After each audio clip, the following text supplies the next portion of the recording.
Today I'm going to show how you can fix invisible WhatsApp notifications in Asus Rog Phone 8.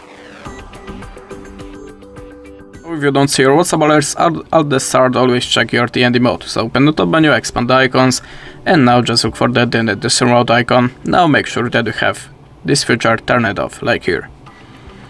The next step, hold the finger on the WhatsApp icon and go to the app info.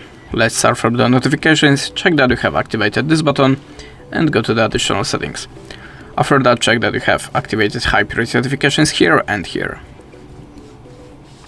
In the next step, let's open the mobile data and Wi-Fi and turn on the unrestricted data usage. In the next step, if you still don't have your alerts, make the backup of your messages, go to the storage and cache and choose clear storage. Tap on delete, log in again to the WhatsApp and check your alerts. The next step, you can also try to reset your network settings, so go to the system in the settings and choose reset options. Then select both Bluetooth and Wi-Fi and tap on the reset settings. And last step, you can also try to update your system, so go to the system, select system update, and if you have any updates, just install it and check for your WhatsApp again. That's it, thanks for watching and goodbye.